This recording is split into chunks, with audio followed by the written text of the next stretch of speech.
Yeah, hi everybody. Coming at you from the backyard shed studio in the beautiful Hudson Valley of New York State. Each and every weekday, talking to two guests most days, giving you all of the news that you need to know, which is a stupid phrase. All of the news that you need to know. Who decides such things? I just look at the news all day long. I pull the clips, and I curate a selection of biased preferences that I think you would want to listen to, and I mention a whole bunch of stories. That's what I do. This is independent media. It ain't corporate. It's me in my solar-powered shed. Thank you, all of you who are paying subscribers, because I couldn't do it without you. Over 800 of you now. I hope to see you tomorrow night. No, that's tonight. It's tonight. Yeah, this is the Thursday show, right? I just saw many of you on Tuesday night. Now I get to see you again Thursday night. If you're not a subscriber, sign up now and be a part of our magical hangouts, which take place Thursdays at 8. And leave a review like Big Benny in Florida did. Go to Apple Podcasts and write a review. Benny says, I've been listening. This is a must-listen daily pod. I've been listening to Pete since his days on the POTUS channel on Sirius XM, and the show just keeps getting better. I listen every day and always learn something new. There are great guests, news segments, and I love the regulars like Eric Siegel and Christian Finnegan. Well, you are going to love, Benny, both of the guests that I have joining me today. I've got Derwyn Bunton from the New Orleans Public Defender's Office reacting to the Derek Chauvin verdict, as well as law enforcement and policing in America. But before him, he's been on many times. I love talking to Derwyn. I think you're going to very much enjoy that conversation. But I'm going to introduce you to Theo Padnos today. He is a journalist and author, and he was captured by ISIS and Al-Qaeda in Syria in 2012. He wrote a book about it. He was captured 2 years, tortured, and then finally released when through a ransom. And he wrote a memoir, and it's fascinating. I mean, just a interesting, eccentric, thoughtful, original, brilliant guy who I really am enjoying reading his book, Blindfold, and I think you're going to love that conversation. But let's get to the news from yesterday, shall we? And what I like to call the last 24. Hit it, fake producer Keith. Okay. I have a lot to play for you here at the top of the show, and I want to get right to it, but do want to just mention a couple things. Vanita Gupta confirmed as Associate Attorney General and was helped through by a Republican. Oh, things are working the way they used to for a moment. Senator Lisa Murkowski of Alaska joined the Democrats in voting for Vanita Gupta. She is now the first woman of color to serve as Associate Attorney General, and her job is she's the number 3 Justice Department official after Merrick Garland and Deputy Attorney General Lisa Monaco. And she led the Justice Department's Civil Rights Division during the Obama administration. And Republicans have been accusing her of having radical positions on topics like drug legalization and funding for police. Democrats fire back, saying her nomination was endorsed by several law enforcement organizations, praised her record as a fighter for civil rights, and now she's number 3 at the Department of Justice. That was very big news yesterday. California now has the lowest COVID-19 case rate in the continental U.S. after a tough fall and winter. Record numbers of COVID-19 patients hospitalized in intensive care units and a high death toll. California now has the lowest coronavirus case rate in the continental United States, just in time for California to burn to a crisp. Sorry, Ronnie. Sorry, California friends. Sorry, Dustin. Biden, the president, unveiled a tax credit for small businesses giving paid time off for vaccinations. How about that? Also, the Department of Justice is going to investigate potentially systemic policing issues in Minneapolis. Here is the Attorney General, Merrick Garland, talking about that yesterday. Yesterday's verdict in the state criminal trial does not address potentially systemic policing issues in Minneapolis. Today, I am announcing that the Justice Department has opened a civil investigation to determine whether the Minneapolis Police Department engages in a pattern or practice of unconstitutional or unlawful policing.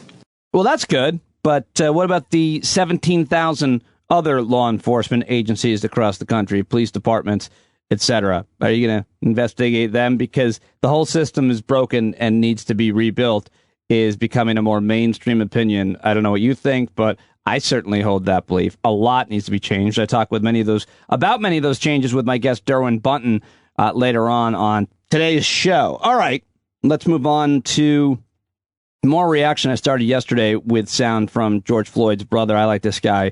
Seems like a really nice guy. Philanois, I can never pronounce that name right. Floyd, and he was on MSNBC with Andrea Mitchell yesterday. Here's that. Just still on cloud nine because as people of color, we never get justice for anything. And it's more of the accountability that these officers have to be held of higher standard. It's just right now, I'm excited. My family is excited. The world is excited because we feel like this is the land of the free. This is why people fight to get here. And justice for George meant freedom for all. Well, I don't know about all that. A little bit hyperbolic there, my friend. Not justice or freedom for all yet, but I see what he's getting at. Maybe I'm misinterpreting that, but I sense the positivity in his voice and thoughts and heart, and that's a good thing because he said yesterday, some reporter, that he hasn't been able to sleep in months. And man, I hope that you can sleep tonight, Philanois Floyd. All right, let's go to the mayor of Chicago, Lori Lightfoot, weighed in on the verdict, and I've got sound of her now. So I think justice was served yesterday. It's in some ways cold comfort to the Floyd family and to the people who knew and loved George Floyd. But in our system of justice, there absolutely must be accountability. And that jury believed the same thing. A jury of his peers judged Derek Chauvin and found him guilty of committing a criminal act of murder against George Floyd. And I believe that that was absolutely the only reasonable verdict that could be returned based upon the evidence presented in that case. All right, that's Mayor of Chicago, Lori Lightfoot. Now I want to share with you one of the most brilliant commentators, writers, professors on race for a generation. I remember seeing him the very first time on MSNBC, and I've interviewed him several times. I should get him on this show. Talked about it and exchange emails, never did, but this is a reminder of how good he is. Here's Michael Eric Dyson on MSNBC yesterday with reaction. Oh, it is exhausting. It is extraordinarily exhilarating on the one hand to see a rare act of, accountability on the part of the police. As Attorney General of Minnesota, Keith Ellison, stated, this is not justice, but this is a start on the road to justice, and accountability is critical. But in the same hour that jury decision was revealed, we know that Ma'Khia Bryant died in Columbus, Ohio. So what we know is that these are deeply systemic issues that don't even provide us the opportunity to breathe now that George Floyd's killer has been held to account, because so many other black people will face similar fates. The police will not exercise discretion, will not use a reduced sense of engagement to preserve black life. We see videos of white people wielding machetes, chasing police people around. A white man with a gun on his seat as the police extract their revolvers from their holsters, pointing them at him, demanding he get out, and he refuses to and takes off, and they don't shoot him. What we're asking for is a consideration of justice that preserves our lives, that gives us a sense that we are full citizens of the American polity, and that uses the bully pulpit of the United States presidency and political office to make sure that we deliver that message ringingly to the citizens of this nation. Can I get an amen? Michael Eric Dyson, always love hearing from him. Now, this next clip is, this guy's not as good at talking, but he is super powerful and important. He is my senator here in New York and the majority leader of the Democrats in the Senate, Chuck Schumer, on police reform. This goes way beyond party or political faction. Racism strikes at the very core of this country. Justice, true justice, will not come until we finally banish the ancient poison of racism from the American soul. The Senate will continue to work as we strive to ensure that George Floyd's tragic death will not be in vain. We will not rest until the Senate passes strong legislation to end the systemic bias in law enforcement. Well, it is great progress to hear someone in his rank say something like that, but actual progress on the ground and in communities around this country only takes place when you pass big policies and you be brave and take on the police unions and other community leaders. So good luck to all the activists out there, and do whatever you can to support your local organizations as to how to do that. All right, now I want to play for you this clip from Arizona. This is about voter suppression. Arizona is trying to copy, as several states are, what they're doing in states like Georgia.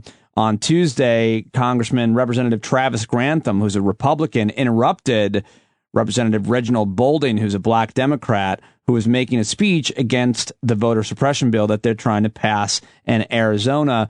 And the white Republican said colored people. I think he knew that he probably wasn't supposed to say that, but then he didn't really care. And, well, here it is from the Arizona House. The effect of this bill will make it harder for independent voters, seniors, Native Americans, black, brown, and low-income people to vote. To each of you. Point of order. In 2022. Point of order. I have 12 words for you. Point of order. Show up. Point of order. Show out. Point of order. And vote. Point of order. Please, Mr. Grantham. Thank you, Mr. Speaker. In accordance with Rule 19A, no member shall be permitted to indulge in personalities, use language personally offensive, arraign motives of members, charge deliberate misrepresentation, or use language tending to hold a member of the House or Senate up to contempt. And I feel personally that motives were arraigned of members, including myself, with regards to colored people, black people, whatever people this individual wants to single out in their ability to vote. And I don't think it's correct. And I think he should be sat down and he shouldn't be allowed to speak. Oh, dear. That guy is not going to be, he was not well received on Twitter or by anyone, really. That was bad. Not good. Bad. More importantly, the law is really bad. And speaking of voter suppression, there's a hearing in the U.S. Senate where Stacey Abrams was invited to testify, and Republican Senator Foghorn Leghorn John Kennedy asked Stacey Abrams to give him a list of provisions in Georgia's new voter suppression law that she objects to. And it was a real long list, and he wasn't expecting it. And this is fantastic. Tell me, you're against the Georgia bill, I gather. Is that right?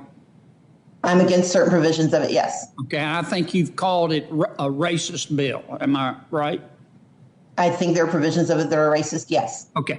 Tell me specifically, just give me a list of the provisions that you objected. It shortens the federal runoff period from 9 weeks to 4 weeks. Okay. It restricts the time a voter can request and return an absentee ballot application. Right. It requires that a voter have a photo identification or some other form of identification that they're willing to surrender in order to participate in the absentee ballot process. If I can stop you, that's where they're going to not comparing signatures, but to voter ID? Yes, sir. And as Ms. Eiffel has pointed out, we would become only the fourth state in the nation to require voters to put at risk their identities. What else? What else? It eliminates over 300 hours of Dropbox availability. Okay, It bans nearly all out-of-precinct votes. Bans what? I'm sorry? It bans nearly all out-of-precinct votes. Okay. Meaning that if you get to a precinct and you are in line for 4 hours and you get to the end of the line and you are not there between 5 and 7 p.m., okay, you what have else? to start all over again. Is that everything? No, it is not. No, sir. It restricts the hours of operation because it now, under the guise of setting a standardized timeline, it makes it optional for counties that may be may not want to see expanded access to the right to vote, they can now limit their hours. Instead of those hours being from 7 to 7, they're now from 9 to 5, which may have an effect on voters who cannot vote during business hours, during early voting. It limits the voting hours. I get the idea. Yeah, I'm not sure that you do get the idea. You're in way over your head, Senator John Kennedy. And speaking of voting, let's now head over to Fox News, television, entertainment, whatever you want to call it, where Tucker Carlson took on Ted Lieu and a tweet that he had. Well, here it is, all along with the maniacal laugh again. Well, Ted Lieu is a member of Congress. He's a Democrat. He represents the state of California. He's incredibly smart. He went to Stanford and Georgetown. So when Ted Lieu speaks, you're really seeing the Democratic Party's brain trust on display. And with that in mind, we wanted to bring you one of his recent pronouncements. This is a tweet, and it's in response to one of his colleagues, the Congressman Scott Perry. Now, Perry was making an argument we have often made because it's true, and that is that Democrats are using mass immigration to transform the country, to change who votes so they can control who wins. Ted Lieu was very annoyed that Scott Perry said this, and so he sent the following tweet, and he was clearly enraged as he did. Quote, "Dear Scott Perry, native-born Americans like you are no more American and no less American than an immigrant like me." Good point. We agree with that. And then he said this, "And with every passing year, there will be more people who look like me in the United States. You can't stop it. So take your racist replacement theory and shove it. In other words, you're being replaced, and there's nothing you can do about it. So shut up." Wow. Oh, I don't even. Wow. I thought Greta. I don't know what that just was, but I read a great piece by Tim O'Brien, who's always excellent at Bloomberg. The piece is titled "Fox News Thinks Tucker Carlson is Still Good for Business. Threats of an ad boycott over popular host appeals to bigotry haven't turned the Murdochs against him." I talked to you last week and played for you Jonathan Greenblatt, who I love and know well. He's the chief executive officer at the Anti-Defamation League. He asked advertisers yesterday who were gathered for the Global Marketer Week to press the Fox Corporation to fire its resident flamethrower and ratings magnate, Tucker Carlson. And Tim O'Brien writes, "There's a long tradition of companies using ad budgets to strong-arm reporters, commentators, and their publishers into avoiding unfavorable coverage. So invoking the power of the purse to stymie inquiries and conversations is thorny. In this particular instance, though, it's helpful to remember who Carlson is and what he's up to. He's certainly not a reporter. He's not a commentator in any classic sense. He's a deft propagandist and performance artist who steeps himself and his audience in bigotry, racism, and, quote, cancel culture antics to keep the world at bay." As Michael Gerson, a former advisor to George W. Bush, noted in the Washington Post last week, Tucker Carlson is providing his audience with the sophisticated rationales for their worst, most prejudicial instincts. And the brilliance of Carlson's business model is to reinterpret moral criticism of his bigotry as an attack by elites on his viewers. And Tim O'Brien goes on to say, "This bile is a hallmark of our times, and it's not about left versus right. At its core, it's about a war between facts and disinformation with power as the prize, and deserves to be throttled. Greenblatt's appeal to advertisers aims to cut off one source of funding for it, but Carlson is just a front man for the larger enterprise churning along behind him. The Murdochs call the shots at Fox, and convincing them to change course is what matters most." And so I thought that was a really interesting analysis and criticism of what Tucker Carlson is doing. Go on and read the rest of that at Tim O'Brien at Bloomberg. I should get him back on the show. Here's a less sophisticated but more passionate take from former Army Airborne veteran Richard Ojeda, or is it Ojeda? I always love when these kind of tough guy military types are liberals and go at people like Tucker Carlson. So enjoy. Tucker asswipe Carlson is pissed off right now because he doesn't think anybody's going to want to become police officers anymore if they are not allowed to maybe, beat the shit out of people of color and murder them. Any daggone organization that supports Tucker Carlson's show is on my fuck you list because they can absolutely fuck off. You call it a boycott, I call it something different. Because of his programming, half the people in my state are poisoned with his mentality.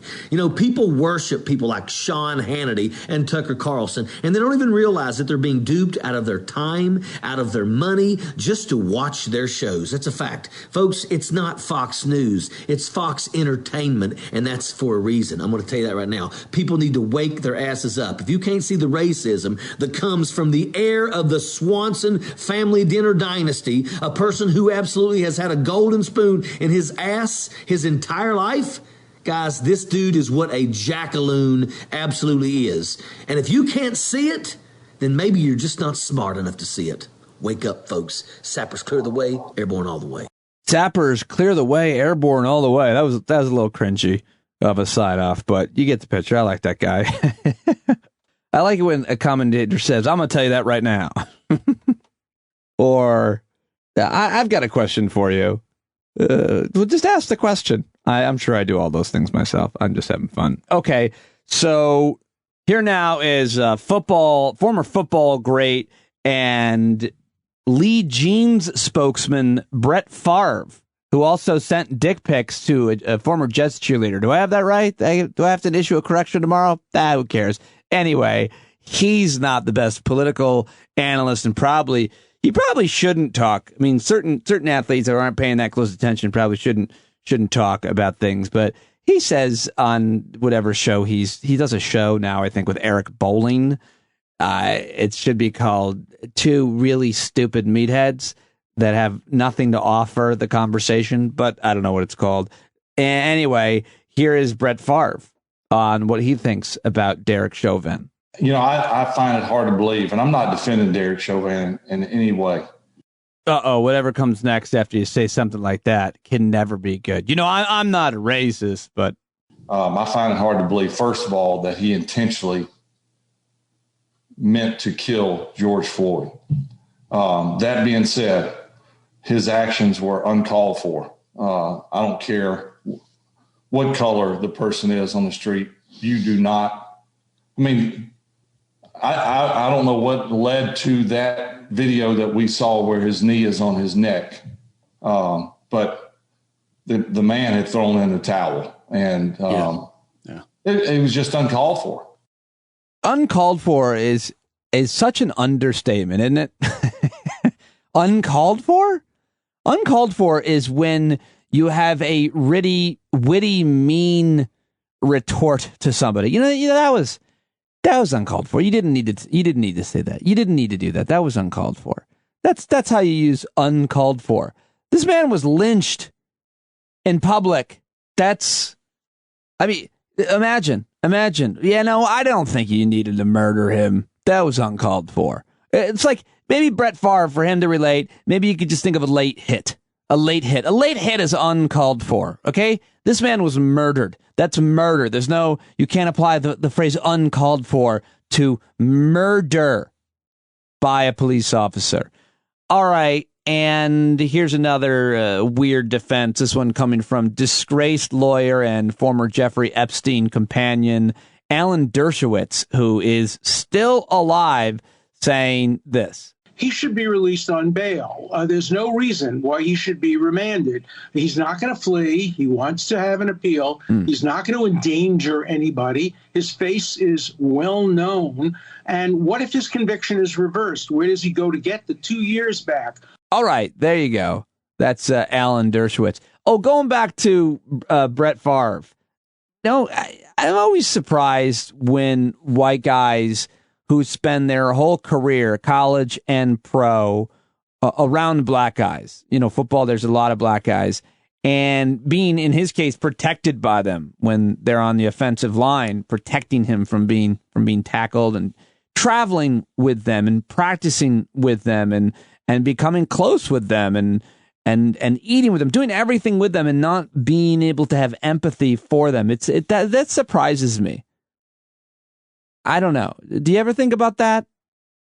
These athletes, these white athletes who might come from, you know, the cornfields of upstate New York like I did, and then you go to college, and in my case, we're around a lot of black people, then lived with them, and then I spent all my time in college with a whole group of black guys. And it changed me profoundly, more than any other thing. And I just wonder why it doesn't change someone like Brett Favre, how he can still hold views like that. Anyway, if you have any thoughts on that, I'd love to talk about it and hear from you on it. So here now, I'd like to just check in with the crazy callers over at C-SPAN who were responding to the Derek Chauvin verdict. Now, I just want to play these two calls real quick because something really funny happens after this asshole tells this story. Who's to judge? Yes, absolutely, we're getting better. When I was growing up in the 1960s, I was racist and I was a victim of racism. I was literally beaten by a gang of older black girls. I got over it. It's not the end of the world. I never purposely hurt anybody in response. So yeah, there's racism. Is it systemic in the fact that it is being pushed upon society by the media more than anybody? All right, racist dude went on for like 5 more minutes, but here's the very next caller. Joe's next, out of Maine, Bidford, Maine. Good morning.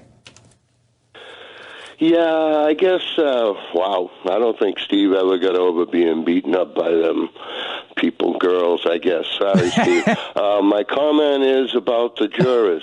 That was good. I miss being live. It's the one thing I do miss for sure a lot about SiriusXM is being live and never knowing who's going to call, and those moments were fun moments. I always love call segments and still do want to find a way to get back to that. And I will. It's hard doing 5 podcasts a week and then planning on producing other types of media. So I'm loving doing this, but we'll get back to live calls soon because that really made me miss it. But now it's time to get to the news dump, ladies and gentlemen. Everything else I don't have sound for, but I do think is necessarily important. Rapid fire news right now on the news dump. Here's another brand new jingle from listener subscriber Pete Coe. Wiley Gibbon at the zoo, watch it swing and jump. It's making off with your keys on today's news dump. No! Get...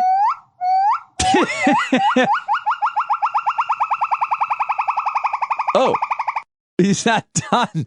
Get that Gibbon. He's got my keys. Thank you, Pete Coe, for another hilariously weird news dump jingle. Love it. Love it. Let's start the news dump in Seattle, where Amazon announced that it's going to be rolling out a biometric technology at their Whole Foods stores around Seattle starting on Wednesday, letting shoppers pay for items with a scan of their palm. Yeah, you could just take your hand and wave it in front of the scanner, and then that's how you pay, I guess. What could possibly go wrong with that? I'm sure nobody's going to cut off your hand and try to go to Whole Foods to buy expensive groceries. I wouldn't worry about it. I like this story from Vice. Vice World News has uncovered dozens of recent UFO reports from Canada, apparently. Air Canada, WestJet, Porter, and other airlines in government aviation incident database, apparently. And I don't know, I thought that was interesting, worth reading over at Vice, find out why there's so many UFOs in Canada being reported.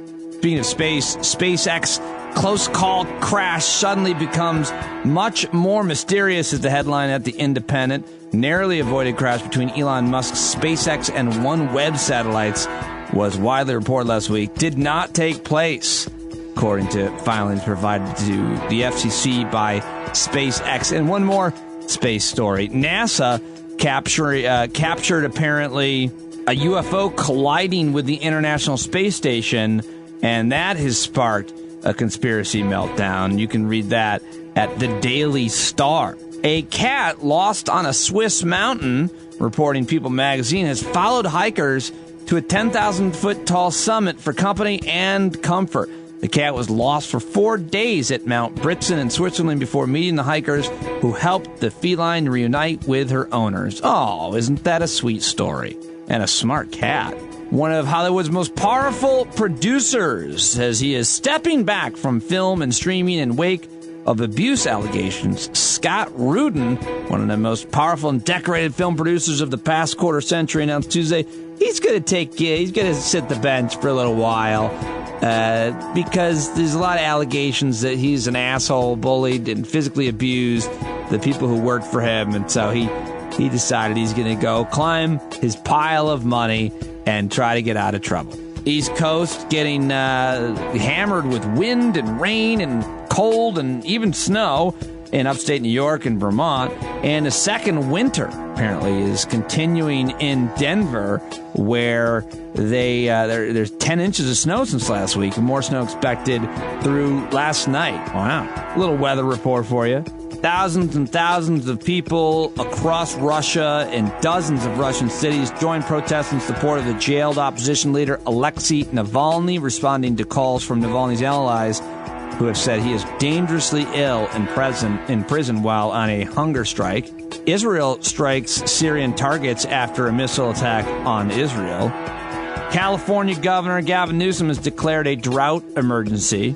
A New York City judge agreed to dismiss thousands of prostitution cases related to offenses dating to the 1970s at the request of the Manhattan District Attorney. Tennessee may decide to require fetal remains to be buried. President of China and President Biden will be meeting for a climate change summit. I want to talk more about that. Australia ended Chinese deals on national interest. And the European Union reached a climate deal ahead of the Biden summit. And Netflix's subscriber growth has apparently slowed as the pandemic eases. And that is your news dump for Thursday. I hope to see you tonight at 8 p.m. at the Hangout. And coming up, my conversation with Orland's public defender, Derwyn Button, who is always great, but first, no big deal, just a guy who was captured by ISIS and Al-Qaeda in Syria in 2011 while he was a freelance reporter there. He's the author of Undercover Muslim, which explored everyday life among Westerners as they studied in Yemen's religious academies. He was held prisoner by the Syrian Al-Qaeda affiliate Jabhat al-Nusra between 2012 and 2014. A documentary film called Theo Who Lived about his experiences was released in 2016, and now he has written this new book, a memoir of capture, torture, and enlightenment. And I wanted to talk to him about what he learned, what was that like, and what we can all gain and be inspired from his horrible experience. Really cool, interesting guy. We had an amazing conversation. I hope that you enjoy it. Here it is right now, Theo Padnos, for the first time on Stand Up. Okay, there he is, and I'm so excited to talk to him. I'm holding up the book so I can grab a screenshot. There, put it in front of my camera so you don't have to see my face. And it's such a great book. I think everybody will like this for so many different reasons. Blindfold, a memoir of capture, torture, and enlightenment. It is nice to meet you virtually, Theo Padnos. Thank you for joining me on Stand Up. It's a pleasure to be with you. Thank you for having me. So, you've written other books before. You studied to be a journalist. I want to talk about how you end up in a Syrian prison by getting to why you chose to be a writer and what you thought you were going to do. But my understanding is at one point you thought maybe you'd be a professor. But what was your childhood like? Sounds pretty good. Well, I had a privileged childhood. I was like a child of private schools and prep schools, and I was a screw-up as well. I probably had ADHD or something that condemned me to just being a failure as an adolescent. And so, I don't know. I didn't go to the best colleges, and even college, I didn't do all that well. But I continued on this academic path for reasons that God only can understand. Listen, eventually I ended up in prison here in the U.S. As a teacher. Yeah, I was teaching the criminals in Vermont, and I thought that they would be like soulful, and we would have these powerful communions over literature, and they would look into their own souls and discover through Mark Twain or, I don't know, Carson McCullers or Robert Frost, the true motivations behind their crimes, and they would discuss this in eloquent classroom discussion, and I would write about it and be great. Well, in fact, I did write a book about this experience of teaching in prison. It was a book about kid killers. I wrote this I started in 2000, just after the Columbine killings. So I was interested in screw-up adolescence. Why do people murder one another when they have all these privileges in life? And I wrote about that. The book was not a success. Rather, it was a failure. No, it probably wasn't a very good book. It was a crappy book. It was my first book, and I just had no idea what I was doing. I had a kernel of an idea, which is I had an idea about why kids kill each other, and I became close with some of these kids. Anyway, when I finished, what happened though? I mean, I'm everything you're saying is fascinating. What happened with your theory there that you would go in and you would work with them and things would get better? Why didn't? I discovered that the kids, the students, prisoners, murderers, and rapists and child abusers in prison are brutal with one another, are not particularly interested in poetry or short stories, and they've had very little time for me. I mean, they wanted me to bring them drugs or candy, and they certainly didn't want to read the stupid stuff I was assigning them, which I thought might be interesting to them, but no, it wasn't. And but even so, like the failure of that particular endeavor, it was more like for me, it was a writing failure because there was a lot happening in this prison. There were all this rural methamphetamine culture and the opiate epidemic that began in the 90s was running strong when I was in this prison. And then came the kid killers. I had one kid who killed his mom and tried to kill his dad, a prep school kid. And I got close to these people. I understood a little bit of their motivations, and I probably could have written a good book about it if I had been a good writer.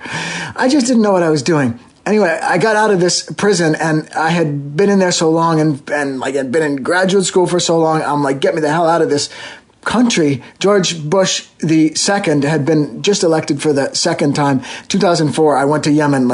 The day after he was elected, I'm like, I'm out of here for the second time. And it was just the beginning of the Iraq War. Everything was heating up in the Arab world. And I'm like, I'm going to go understand these Arab people and see what becomes of that.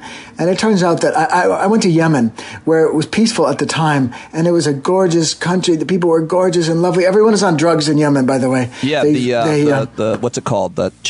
Khat. It's called. Everyone is is chewing that, and in Yemen, and you chew it too. You would chew it too. In a heartbeat. Hell yes, I would. I'd like to get some right now. Well, yeah, you'd be disappointed. Unfortunately, it's really disgusting. It's the most disgusting. It rots your teeth. You lose all your appetite. You can't sleep. And the Yemenis love it. They go, you have a little bit of it in your cheek. You pack it into your gums, and you chew it all day. Well, what's so good about it? What does it do? Nothing. It's supposed to be a euphoria. In fact, it is for them. You develop a habit, and there's a mild euphoria that overcomes you. When you get on a public bus in Yemen, you're traveling from one city to the next. The bus leaves in the morning, and then it stops for lunch, and everyone wolfs down a sandwich or a fish, and then they spend a half an hour going off and buying the most luxurious, expensive variety of cut they can find, and the bus in the morning is really quiet and somber. Everyone's depressed, and in the afternoon they're singing, they're happy, it's great. Wow. Yeah, they love it, and they love you, and they love that you're chewing it too, and you try to wolf this thing down, but it's so disgusting. It's like, I'll try, but you spit it out eventually. But I don't know.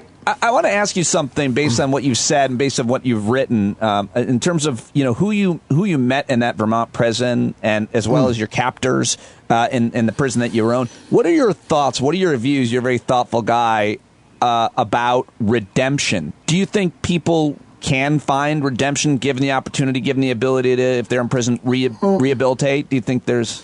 I mean, I guess what I understood by a reformed criminal is somebody who looked into his soul, understood why he did what he did, and then regretted it. And there's very little of that in the U.S. prison that I was in. It's too bad. They all have the capacity to understand, but one hates the prison so much when one is a prisoner, or a teacher for that matter, and one hates one's fellow prisoners. One scarcely has time to look back because you're defending yourself so much, and you're terrified of... Right. To be clear, what I think I heard you say is, yes, there are many paths to redemption, admitting you're wrong, but they don't occur in prison because the system is not set up to give them redemption and rehabilitation, which is what we've always been told that prison's for, but really it's just a cage to keep them, right? Yeah. By the way, in a proper Islamic prison in an Islamic state, it's repentance. You're in a penitentiary. You're supposed to be penitent, and you are, because you're so fucking afraid of death and torture that everybody in there, everybody who's in there, somewhere along the line, you made a mistake. Otherwise, you wouldn't be in there, and everybody knows that. It's like I was in with officers from the Syrian Arab army. That is, they were regime soldiers fighting the rebels, and they had been caught by the rebels. They had been surrounded or ambushed or something. Somewhere along the line, they made a grave mistake. They gave themselves up to the rebels, and for weeks and months and after, they knew they were going to be executed beforehand. So they had this deep encounter with their souls before the execution, and it made them, they regretted all the things that they did. Maybe not the things they were accused of, but they regretted their crimes. And they got closer to God. They became good people, generous and lovely and warm. And it broke your heart to see these people. It still breaks my heart to think about them.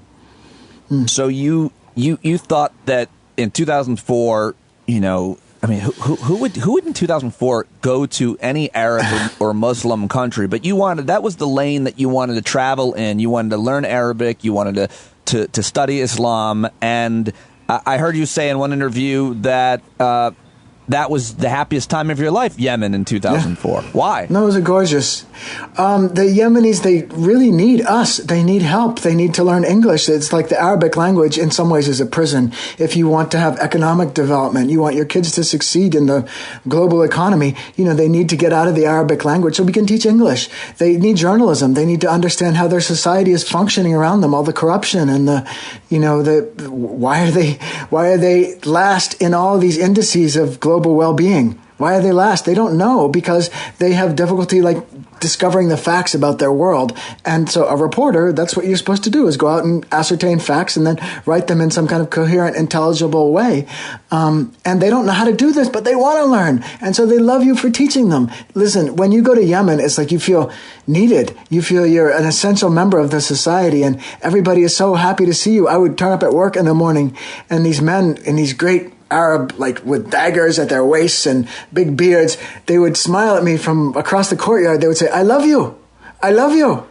Welcome. I love you." So to be greeted that way, but it was a beautiful thing that I don't feel that the world here in the West, it could get along just fine without me. But over there, if I didn't turn up at work, they're like, "Where were you? Your phone's buzzing." They want you. What were you doing that was helpful? What was your kind of day-to-day life like? I found work at a newspaper in Yemen. Yeah, I didn't even have any ambitions to be a reporter at the time. I thought I would be like a writer, a novelist, or a professor, God knows what, but I wasn't going to be a reporter. But it turned out that the Yemenis needed a reporter. I'm like, I'll do it, no problem. And it turned out in Yemen that you can report on anything you like, really. There was, for instance, we reported on ministerial delegations. This is what Arab newspapers are full of, the doings of the government. The thing that I wanted to report on was the one thing they will not let you touch, which is what happens in the mosque, because it's dangerous. It's like if you say the wrong thing about the Prophet, peace and praises be upon him, then they will burn down your office, your newspaper. They shut us down for we reprinted some image that had been on somebody else's image of somebody else of the Prophet.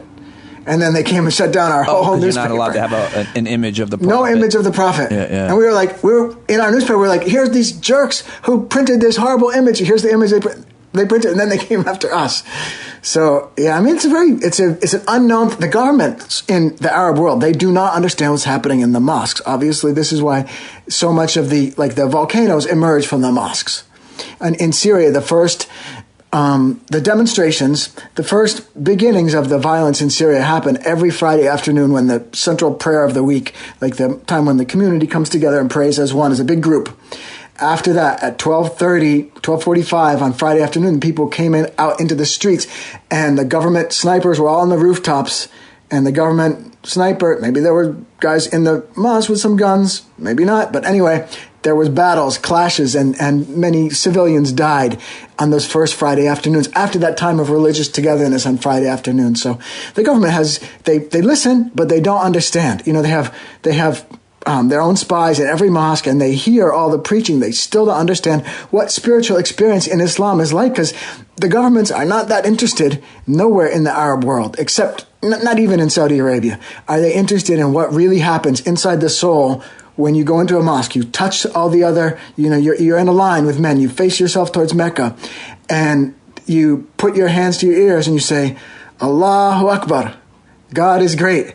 and what happens in your soul, and what does that do to the community, and how does it transform young people to be in this alliance and to be, they feel themselves oriented to the most powerful place in the universe, the source of all the power, and they feel themselves in alignment with that and with God, and they really don't care at that point what's happening, what the government is saying to you.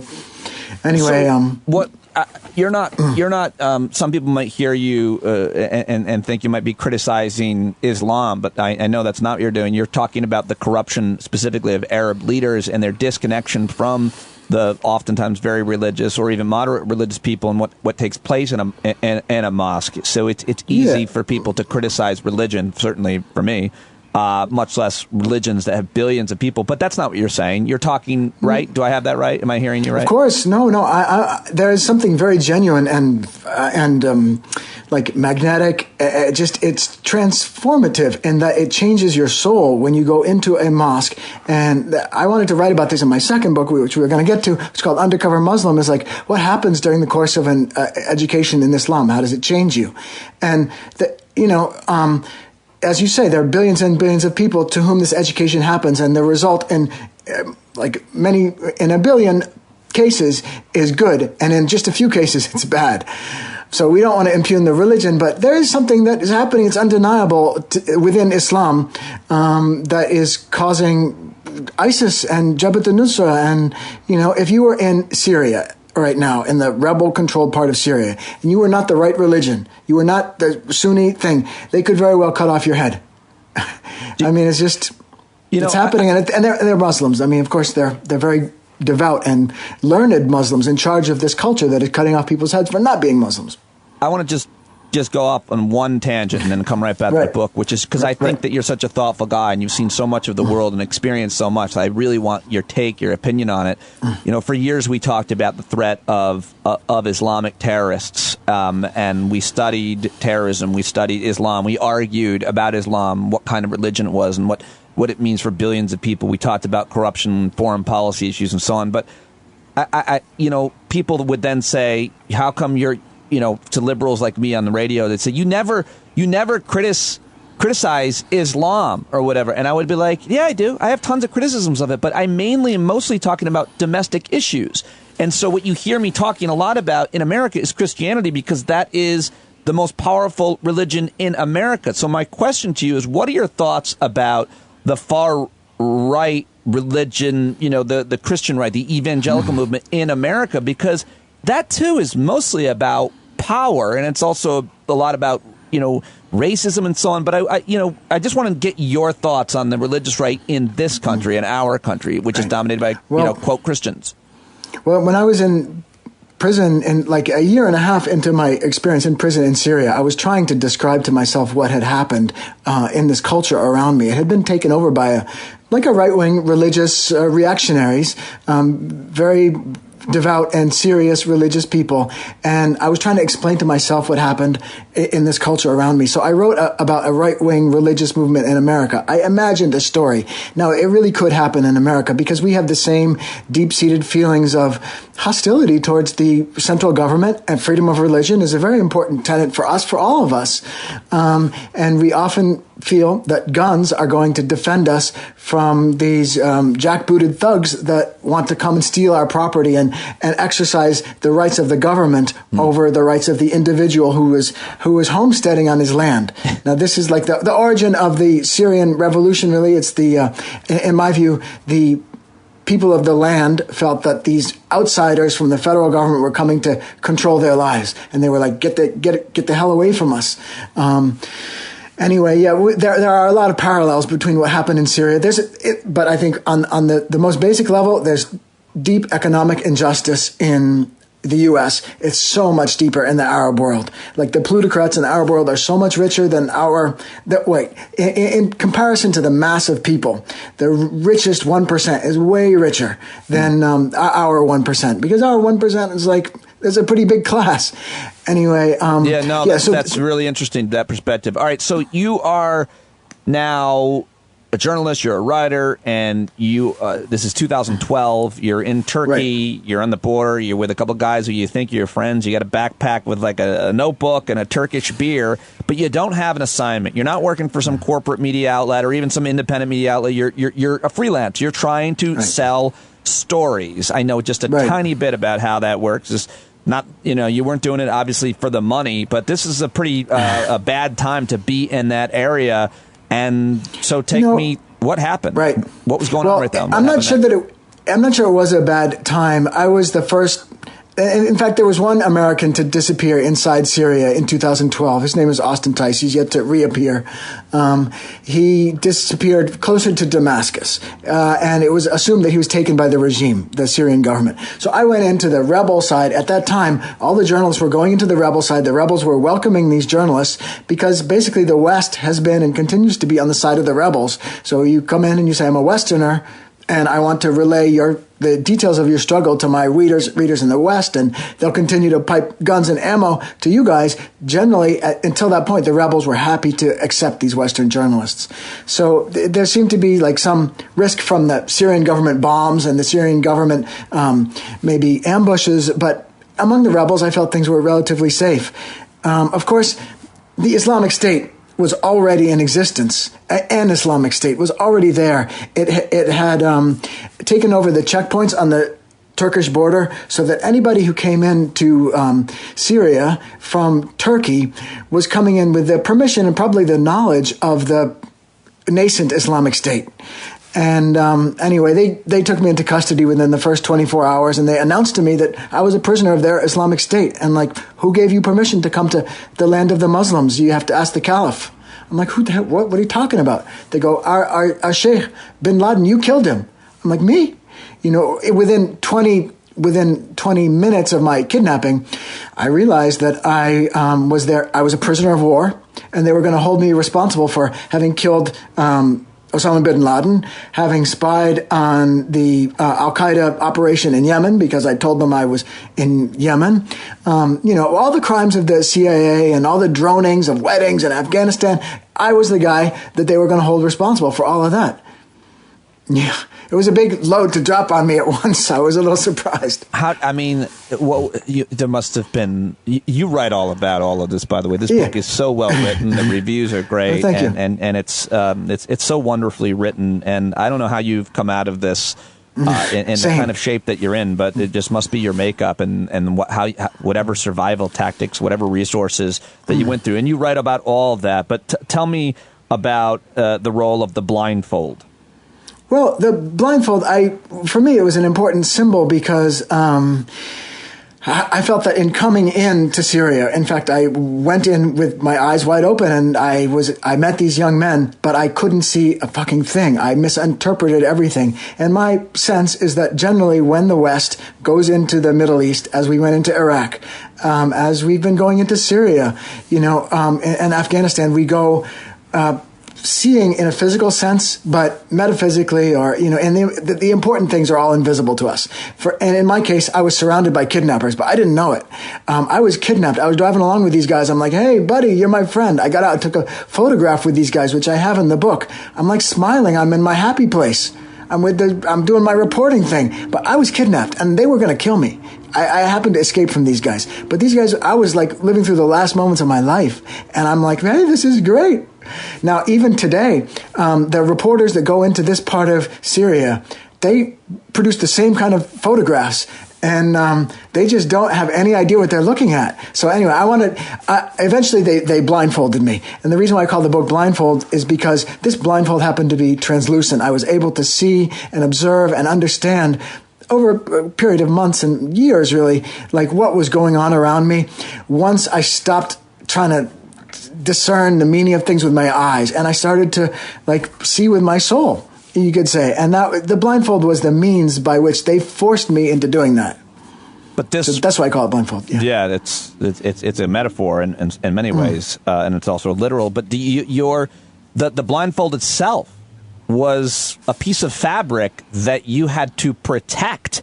It was the only thing you had, and you had to protect it because, as you just mentioned, you could see through it a little bit, and they didn't know that. You wanted to make sure that you never got a new piece of fabric that was opaque. Do I have it right?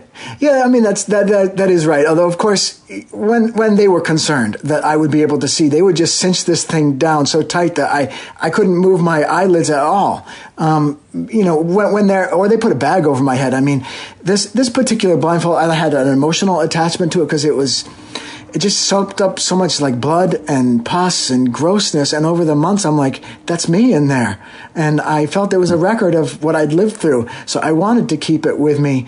I wish I still had it. I lost it in the course of my adventures over there. But anyway, yeah, I felt it had once belonged, because it was a green little piece of fabric with purple violets on it. I felt it had once maybe belonged to a woman.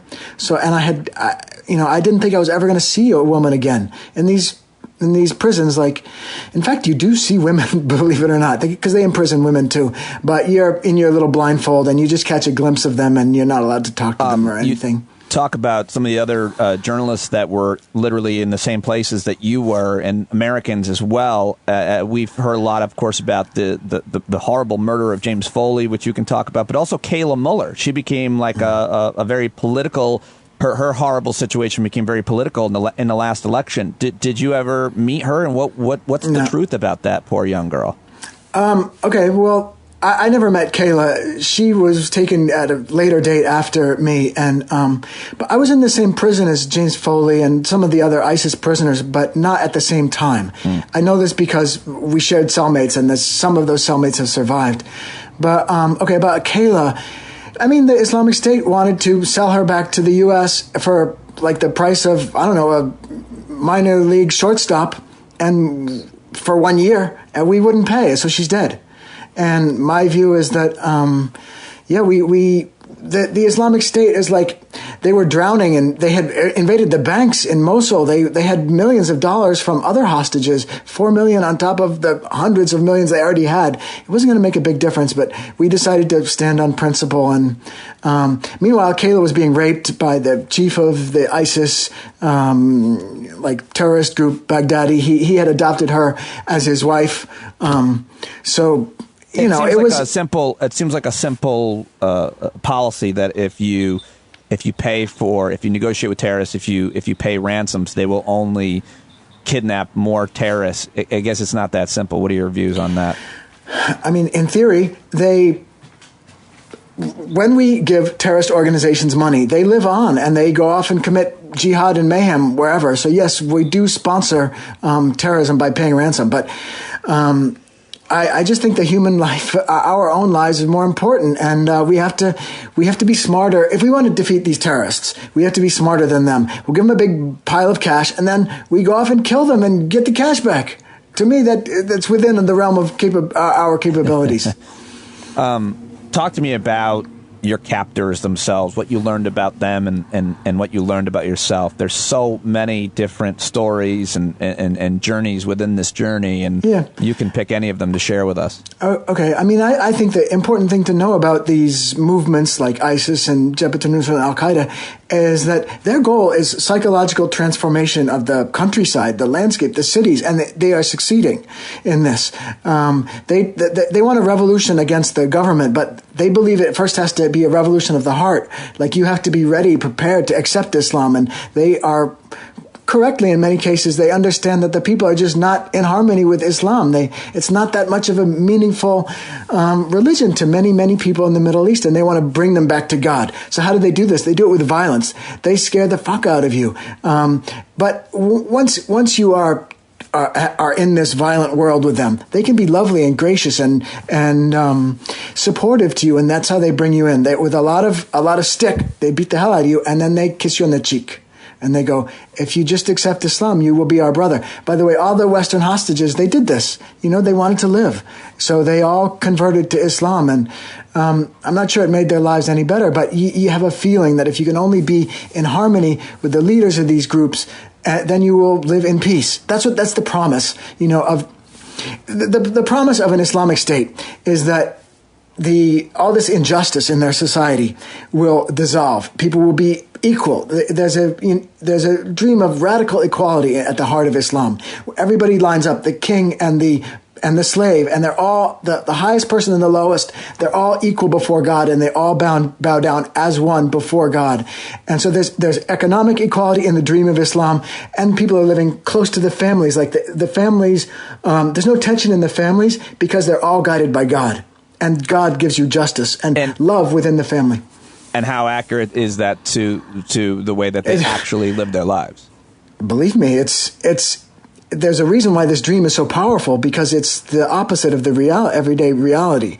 But it's a good thing to aspire to, like equality and living close to the land and being powerful in front of one's enemies. That's another aspect of it. It's like the enemies will quake before you if only you would get right with God. That's the fantasy of the Quran that it sells to the people. If you just read this book more carefully and come together and unite, you will defeat the enemies. Well, it's true sometimes. Like Jabhat al-Nusra, they can be effective fighters because they work together successfully. How many times did you try to escape, and how often did you think, how many days did you think, today's the day I die? I mean, for 2 years, I was thinking today is the day I die. But the reason why my escapes were unsuccessful is because the countryside around these prisons is psychologically under the control of the bad guys. It's like escaping from Dachau in Munich in 1935. You are under the control of the Nazis, and if you're a Jew, they're going to turn you right back to the Nazis. They understand you as an enemy of the state, an enemy of everything that is good. So I wasn't the only person to escape. Some ISIS prisoners escaped, and they got considerably further away from the prison than I did, but they were turned right back. They were turned into the local authorities, which in that time and place, for me, it was Al-Qaeda, and for the ISIS guys, it was the ISIS authorities. And when they catch you, you suffer. They make you suffer a lot. They don't like it when the guys escape. So I was afraid of escaping. But by the way, they often told me, my guys, Al-Qaeda, they often said, if you escape, you could very well end up in the hands of ISIS. You don't want to do that. And I'm like, I didn't know anything about ISIS at the time. So I'm like, maybe the ISIS guys are better. And I'm still trying to do it. I mean, you talk about that there isn't a lot of difference between Al-Qaeda and ISIS and these other groups. That often they fight each other, but they're not that different from each other. I mean, it's the same families. Oftentimes, it's the same individuals from a single family. One brother goes one way and the other brother goes the other way. Has a lot to do with like who has the best falafel in the clubhouse, who has the best TV. Yeah, of course, yes. The jihadologists, the experts, and the people in the think tanks say, well, such and such an ideology characterizes ISIS and a slightly different ideology over here, and all the young men make choices based on the ideological ideas. No, it's sometimes the commanders say, if you come with me, I will get you married, meaning I will get you laid. And that's a powerful incentive for many of these young men. I'll get you 2 wives, they say. Not just 1, but 2. So, okay. They join right up for that. Imagine if young American men translated it that way. Let's go out tonight and get married, dude. Yeah, no, I don't want to. What? Let's not be friends anymore. So, you talk about also that you thought a lot about taking your own life. Why? How seriously did you think about that? Why didn't you? I didn't because I couldn't manage it, but it was not a suicidal ideation, I'm depressed kind of thing.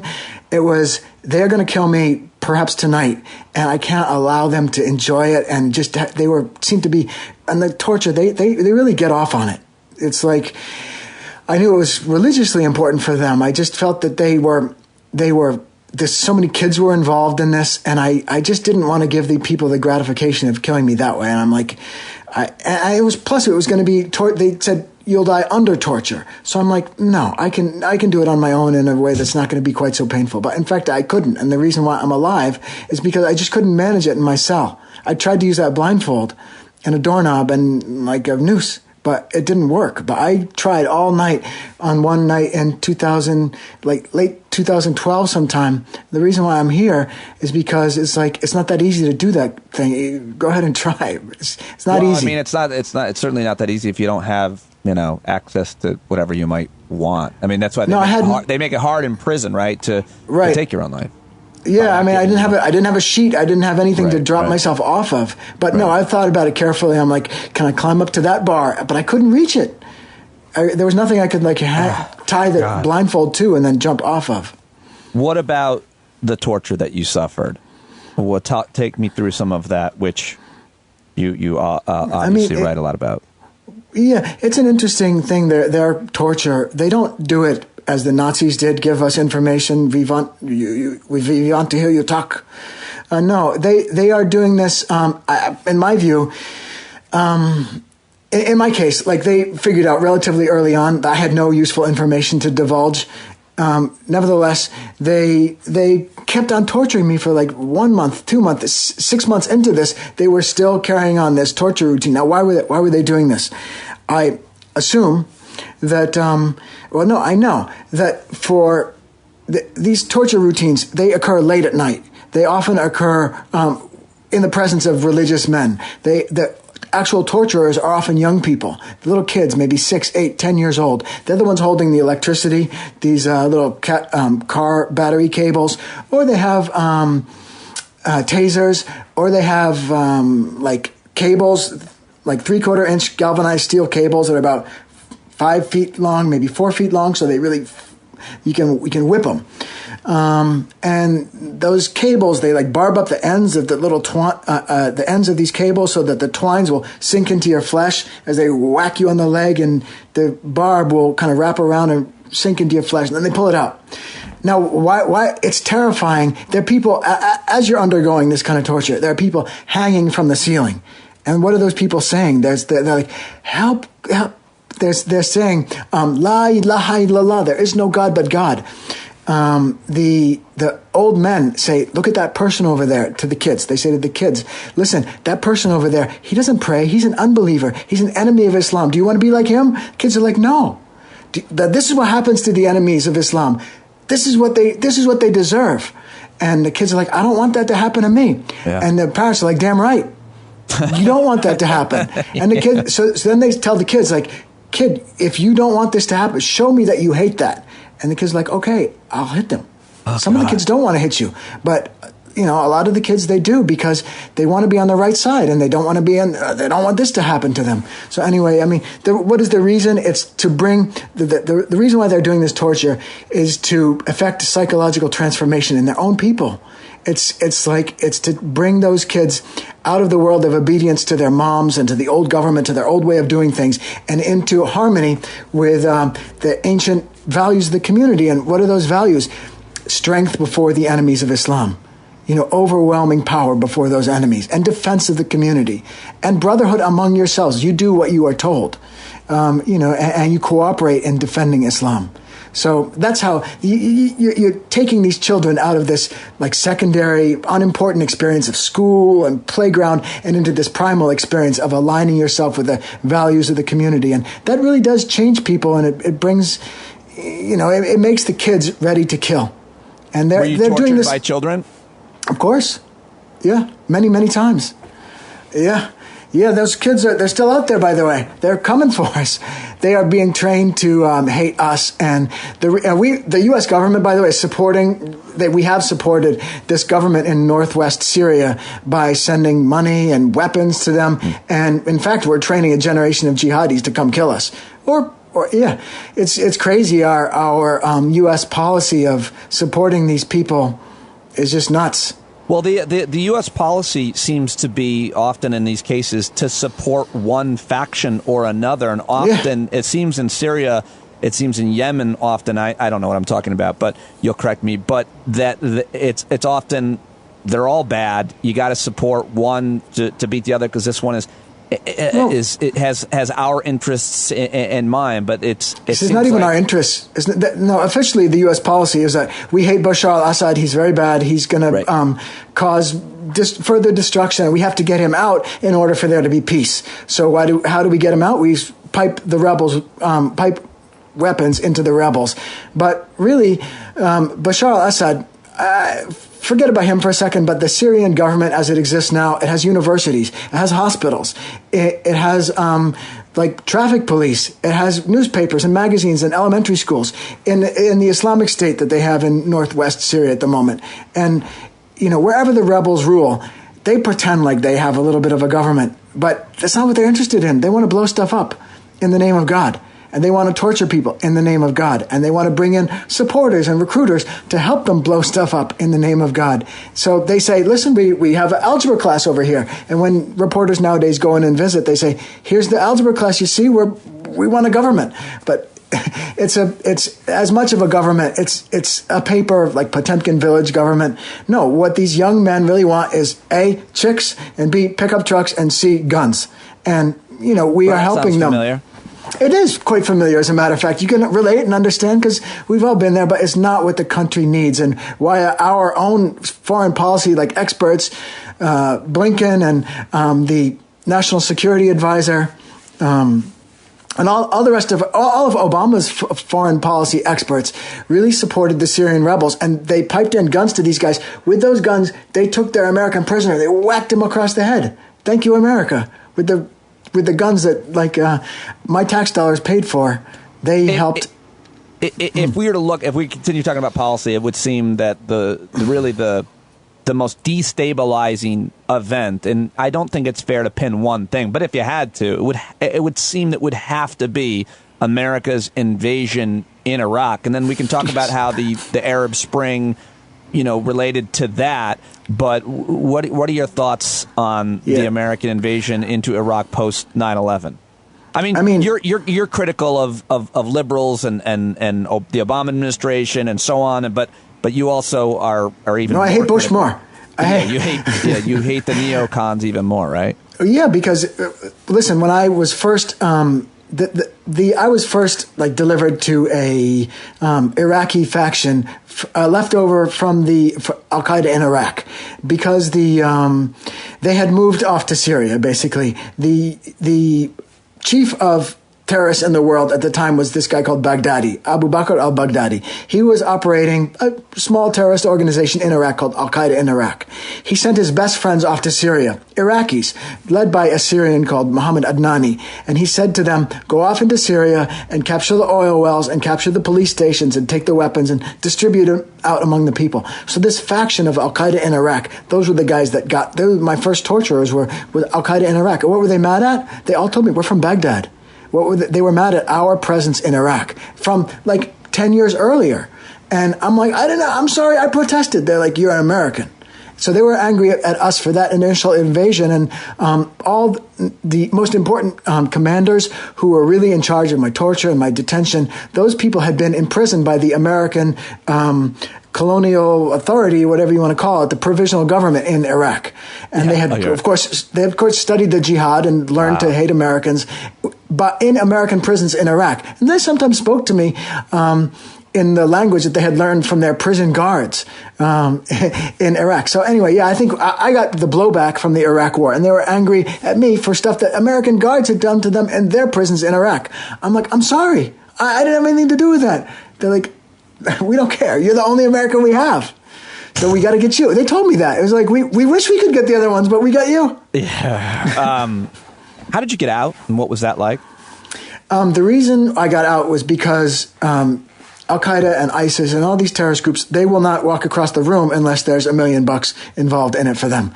So eventually the Qatari government, which has been sponsoring the rebellion in Syria since the beginning and has good relations with all the rebels except maybe the ISIS guys, the Qatari government had been offering up they had been saying to the U.S. government, hey, listen, we can get this guy Theo out if you allow us to pay our friends in Syria some cash. And the U.S. government had been saying, no, we cannot pay for hostages. But then when James Foley was killed, the Qatari government called up the U.S. government and said, hey, listen, if you don't want Theo's head to get cut off, you just allow us, the Qatari government, to give our friends in Syria some cash, and then Theo will come home. And the U.S. government was like, all right, go for it. But they had to. It took James Foley being killed and me 2 years in detention. What were the Qataris' interest? I think the Qataris want to curry favor with the U.S. government. They want to be on the good side. They want peace. They understood I wasn't like a guilty party, and they generally. I feel that they, aside from piping so many weapons into Syria, they generally are trying to smooth things over. They have so much money. It's like whatever the problem is, they want to solve it with cash. That's generally their thing, and except Go ahead. I mean, their issue is that they also caused some of the problem in the first place. ISIS never would have gotten as strong as it did. Jabhat al-Nusra never would have gotten as strong as if they didn't get so many damn weapons. They have really high-powered, high-tech anti-tank missiles that the Syrian government cannot cope with. And all this like spying equipment and just cash is very helpful when they want to buy weapons on the black market. And the Qataris sponsored this rebellion, and some of the rebels went rogue. And the Qataris are like, what's going on? We don't really, what's this Al-Qaeda stuff? They didn't think they were sponsoring Al-Qaeda. And suddenly all the guys in Syria are cutting off the heads of the government soldiers and cutting off the heads of the Americans. And the Qataris are like, geez, I guess our rebels went a little rogue. What do we do? And maybe they paid because they felt like this is a problem that we kind of caused, and maybe we can solve it too.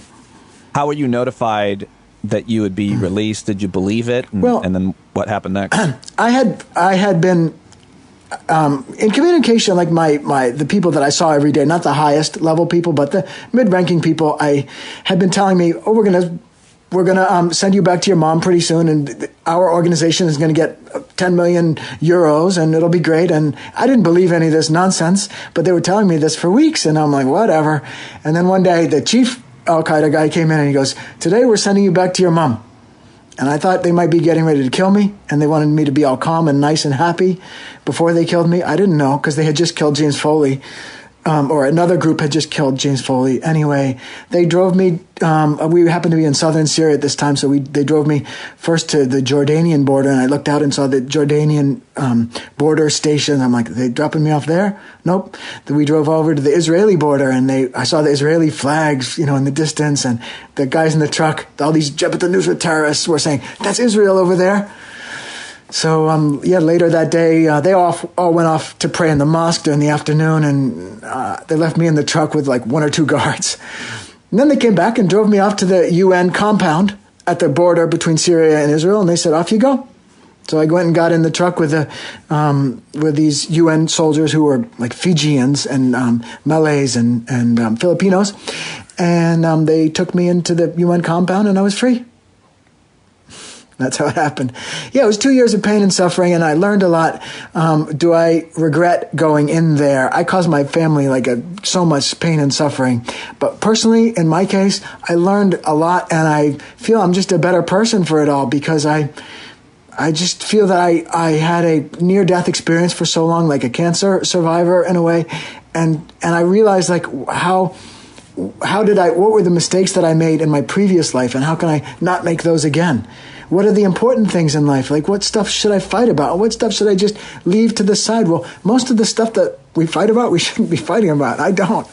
I'm like, I pick my battles carefully. Yeah, there's stuff that was my big kind of flourish question, but you answered it. But when we go a little deeper into it in terms of what you learned about life, what you learned about yourself, because, and then also the one thing I think is kind of most interesting about you, and tell me what the answer is to this. It doesn't seem like you are living with horrible emotional scars and nightmares and addiction. Most people, a lot of people who have experiences like you, they never have any semblance of a normal, happy life. And that's understandable. For whatever reason, you seem to have a kind of balance and be centered and not be triggered by talking about your own torture to the fact that, you wouldn't want to do that. You've actually written all about it in this book. What's going on? How are you? I feel fine. You can judge for yourself. Maybe I come off as a wacko. I feel well. Thank you for asking. I feel that the purpose of the purpose of a penitentiary, which I was in for 2 years, is to make you reflect and be penitent. And where did you go wrong in life? And how can you not do that again? And it worked in my case. Like, I had squandered a lot. I put my life in the hands of people that wanted to kill me because I really didn't care about myself, and I didn't care about the people that loved me. I was just like, who gives a shit? I want to go off and do reporting. Everybody shut up. And that was stupid. And I'm not that person anymore. So who are you now? Who am I now? Well, I would like to be a novelist of who has written this beautiful book about insurrection in America, which I began in the prison in Syria. But it's a novel about imagine those January 6th rioters.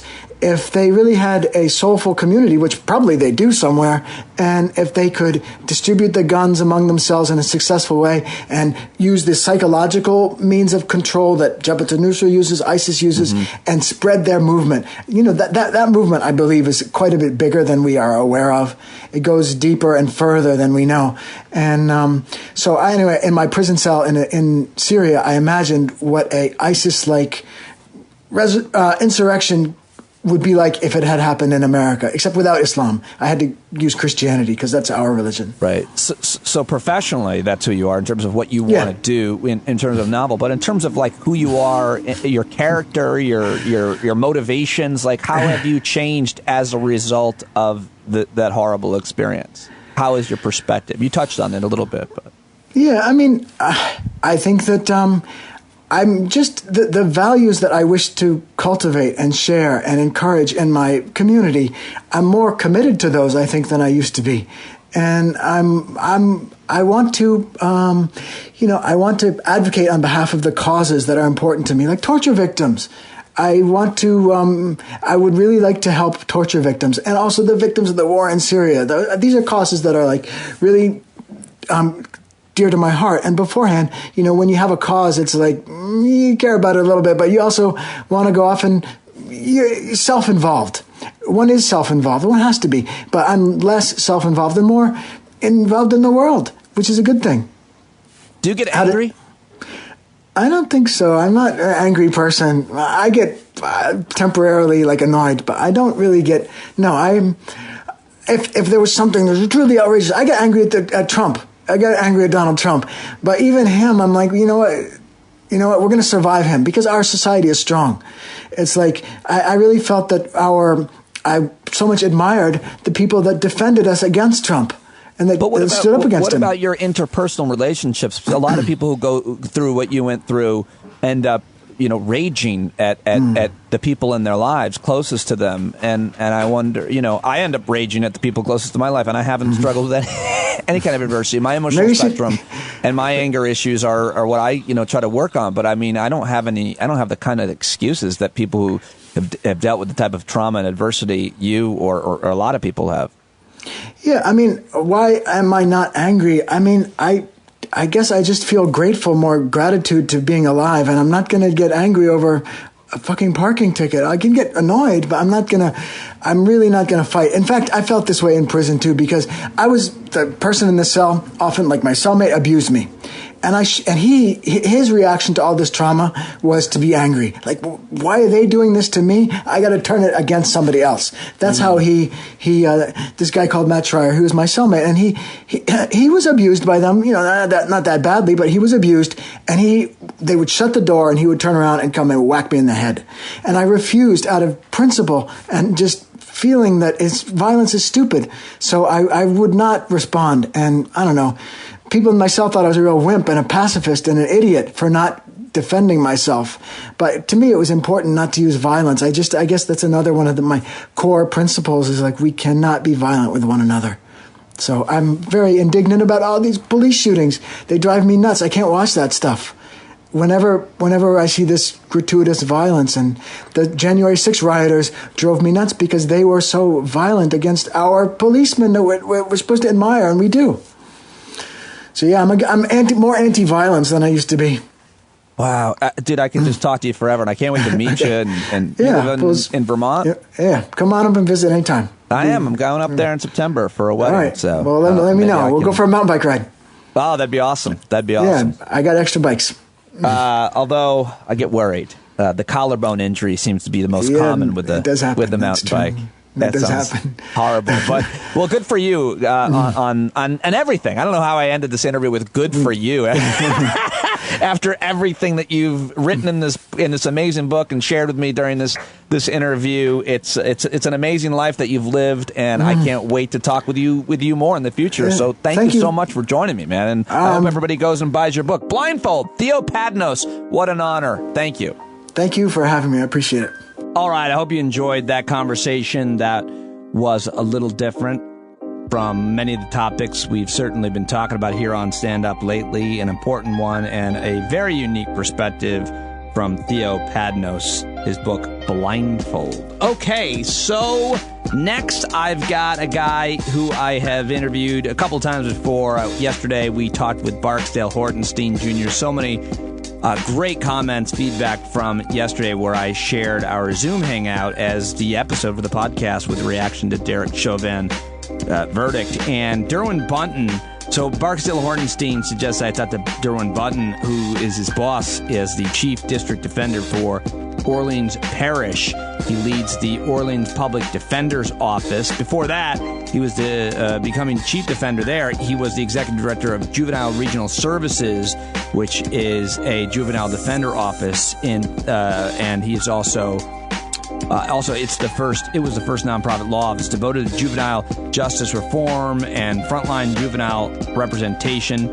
He's also the former associate director of Juvenile Justice Project of Louisiana. This guy is such an impressive attorney and public defender. He's just had an amazing career, and I'm so happy to talk with him about law enforcement reform, our criminal justice system, what's wrong with it, his thoughts on everything. Always such a great perspective. I love talking to Derwyn Bunton, who you can follow on Twitter at dbunton, BUNTON 44, dbunton44. Here is my latest conversation. His phone went in and out, by the way, just in the first half, and then we fixed it, so I hope you can tolerate it. It happens just a couple times. It's worth hanging in there for what he's saying through a crappy, at times, phone connection. That's my fault, but I hope you enjoy it. Here it is. Okay, I've got him now, and very excited to talk to Derwyn Bunton because he's such a sharp guy. Talked to his colleague yesterday, Barksdale Hortenstein Jr., and he said, you really should talk to Derwyn Bunton. I do what I'm told. Welcome back to the podcast. Thank you. Thanks for having me, man. I want to just get your kind of larger view of everything that you've seen occur, specifically with the George Floyd case the Derek Chauvin case, but the death of George Floyd over the last year, the reaction to it, the Black Lives Matter movement, and kind of where we're at, because you've been in the mix in criminal justice your whole career. So your view, I think, is very valuable. What do you think has changed over the last year, if anything? Well, one of the things I think has changed is sort of focus and attention. The realization that particularly our criminal legal system touches so many parts of our lives and so many people within it. It's no longer this sort of sequestered thing for those bad poor people or those bad poor black and brown people. I think folks have realized that it's become so large that we have to pay attention to it, but also it has become a place that is at the intersection of race and class in our country. Whenever there's a problem, we criminalize it. If there's a group of people that are deemed unworthy by whoever the powerful are, they're criminalized. And we're now seeing people starting to recognize that there's something that has to be done that brings more justice and equity to our criminal legal system. But the criminal legal system is now a symbol for our society at large. And folks are realizing we need to do better on equity, fairness, and justice as a nation, as a community. Give me an example of what you mean. When something goes wrong, they criminalize it. That's the solution. And you have this really interesting tweet. One of the easiest votes a legislator makes is to create a new crime, especially when the new crime targets someone who isn't us. I mean, there's more in that tweet, and it's specific to a new law, but give me an example of what you mean by creating crimes as solutions to problems. Oh, absolutely. And that quote was given to me by a legislator. Like, I didn't make it up. That was a legislator who told me that. And because our criminal legal system has been so heavily politicized, but it's also a place where folks can make political careers. You know, it's a place where folks have either consciously or unconsciously made this sort of black and white thing. It's good guy, bad guy, good person, bad person, good thing, bad thing. And so creating a crime, it must be bad. And so that's where you see our system start to grow, for example. So some of the things you see now, for example, when there's something, when the sort of wealthy, well-connected, if you've got a constituency with power that is threatened, look at some of the voting laws that are happening. Some of the voting restrictions that are happening are literally criminalizing conduct related to voting. So it will be a crime to give someone water in line, right? That's what I mean. When there's something we feel goes wrong, that we need to otherize something, we criminalize it. And you need to look no farther than voting laws right now. You could look at Jim Crow in the past. You could look at the sort of politicization of behavior that sort of buys you votes. Things here, for example, like theft of crawfish or theft of alligator third offense. There's never been a prosecution for theft of alligator third offense that I've ever run across, but it exists on our books because it bought votes somewhere.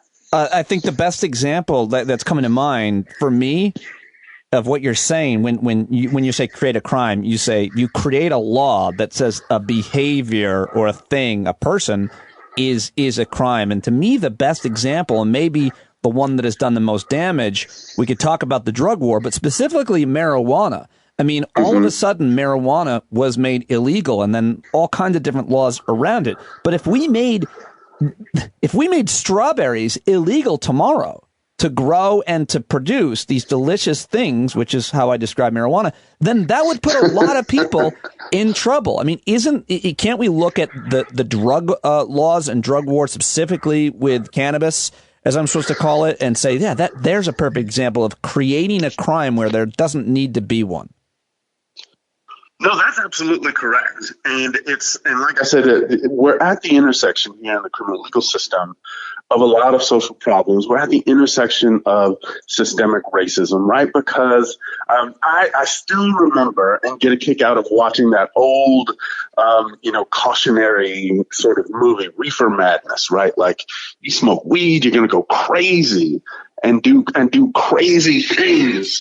And you need to not smoke weed because of that. And it was pure propaganda, but that fueled a lot of what you see happening now. And what we see now in our drug war, right? We see people with substance abuse problems, people with illness, with real addiction problems and real dangerous substances out there.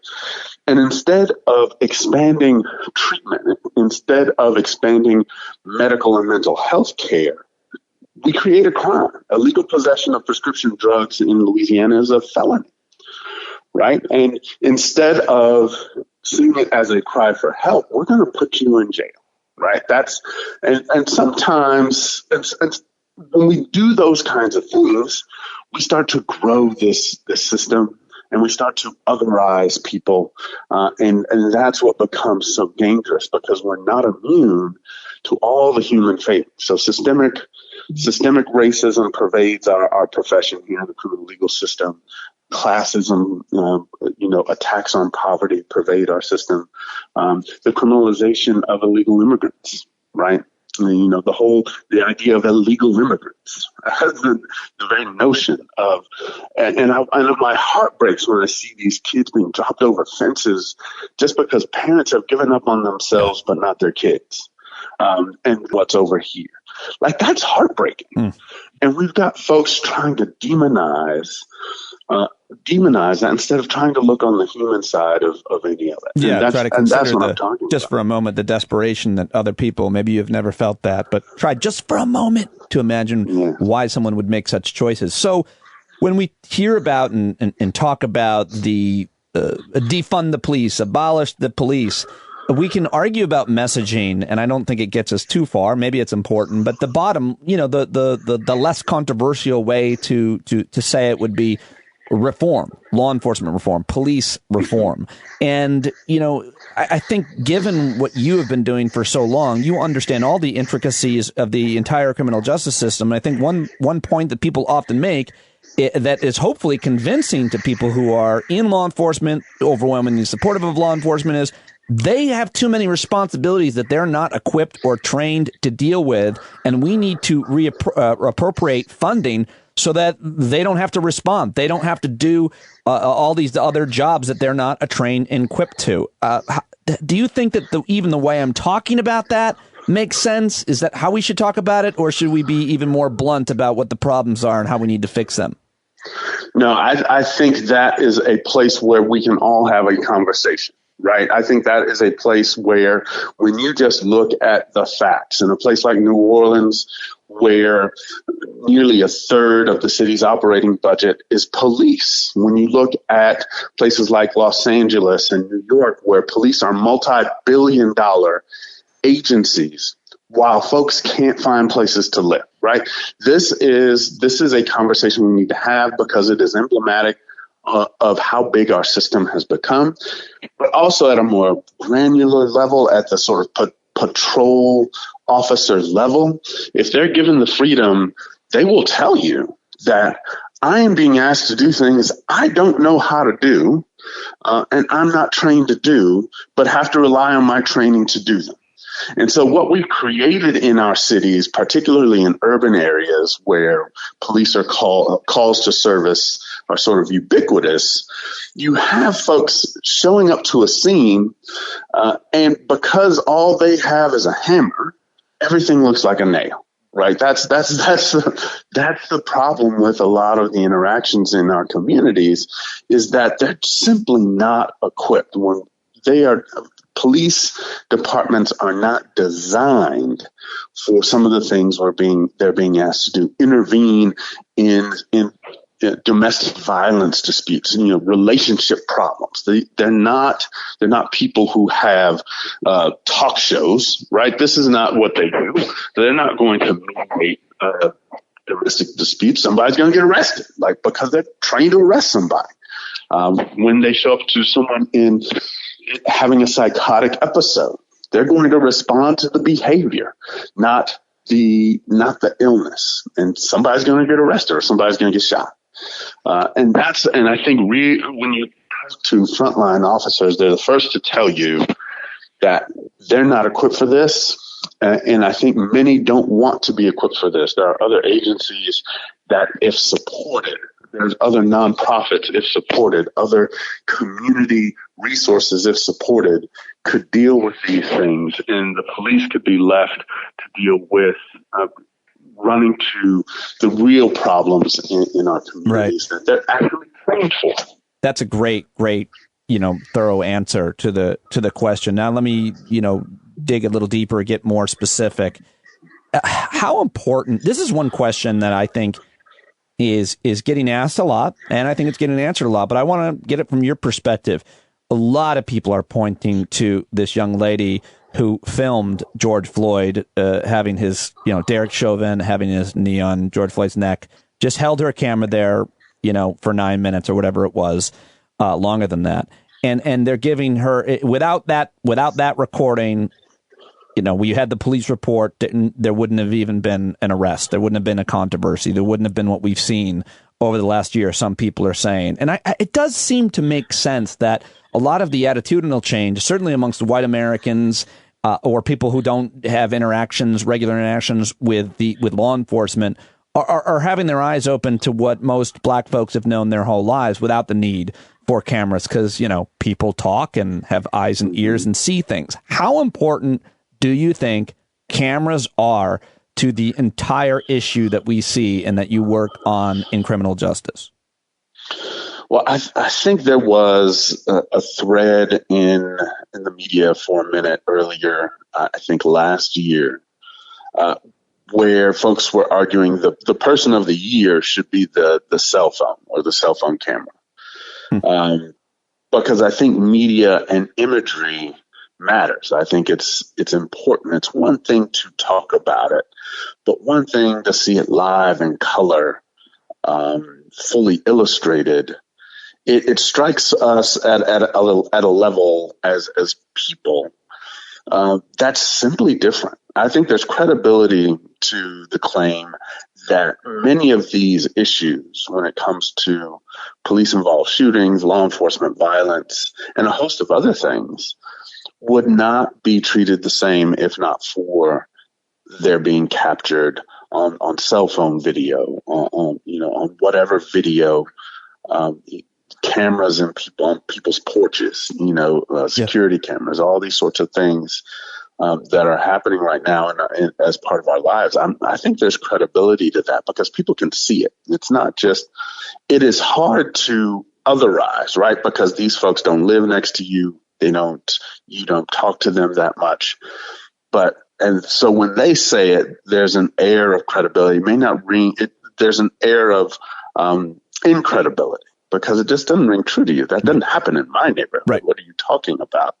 But when there's like, look, I'm not, this isn't me being paranoid or crazy or cynical, like, look. And I think that changes the conversation. I think there's a lot of credibility to that. Of the reforms that you have seen, that you have promoted yourself at the local, state, or federal level, what's working through Congress right now, what are the ones that you think would be most effective? And we can talk about either the political hurdles or the regulatory hurdles or even the constitutional issues. But what are the reforms that you think need to take place with law enforcement, or maybe, I don't know, there's economic or educational opportunities that we need to be discussing a lot more as well. But what are some of the top line ones that you think for sure, if we could snap our fingers and pass these laws, they would be game changers, or whatever phrase you want to use? Maybe that's too much.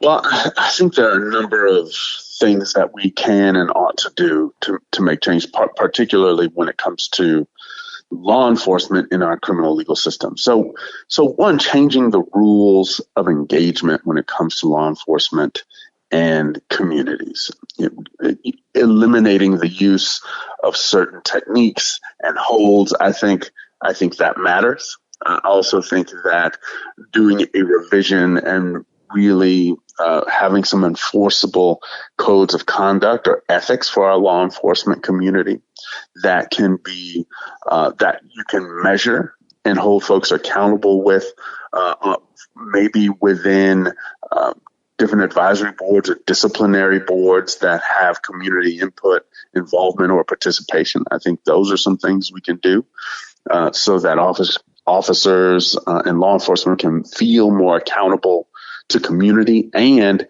have some real guidelines, some measures they can read, look at on how they are to ethically conduct themselves. I think getting rid of the notion of immunity, qualified immunity. Literally my next question, and my question was going to be, I hear this phrase a lot. I understand kind of the definition of it, but I want your definition of it and how it plays out in a community. Well, qualified immunity means that while they are acting in a capacity as a law enforcement officer, they are immune from their actions directly and indirectly. That there is a privilege they have that none of us have, but by virtue of their position. Right. And so when you're chasing somebody and they run the car into somebody's house and that person dies and kills two people in the house, that officer isn't liable. They were doing their job. That's the sort of notion of qualified immunity. And I think we need to just look at officers' actions without that standard. I think we need to look at law enforcement action without that standard. And so there's not this, we don't begin from the standpoint that we can't hold them liable for what they did. And I think that would be a huge step in dealing with our law enforcement interactions with community. If I'm outside and I get into a fight with a neighbor and I shoot and kill my neighbor, the police, they're going to put me in handcuffs. I'm going to go to jail while they figure it out. If a police officer responds to a call, it escalates and they kill someone, they're put on administrative leave until they figure it out. Right? That's qualified immunity in a nutshell. And I think I think we need to take another look at that. I think we need to try and get rid of that. And I think we also need to start thinking about reinvesting, shrinking our police systems as we reduce their role in responding to community problems. I think that's, one way to limit police interaction is to limit police interaction with people. And so they're not called for so many things. What about the issue of, police generating profits for a community? This was obviously something we started hearing a lot more about. The public, I mean, most people in the community, much less criminal justice experts, knew about this. But the idea that police departments are writing tickets to generate profits for their own police departments, for their own funding. What's that called? Is it pervasive all over the country? And what could we do about it? I think it is a feature of pretty much every city, every town, every county, and different places depend on it more heavily than others. But we have to take a hard look at our user pay criminal legal system, and some places are more dependent on that kind of revenue than others. Louisiana, for example, in our criminal legal system, is more dependent on it than I think anywhere else in the country. And you want to get rid of the incentive where you have to find rule breakers, law breakers, in order to maintain your own employment or to maintain the system that you're working in. I think that is a perverse incentive for a system that is based on attacking people's liberty, attacking people's life choices in the future because of the collateral consequences.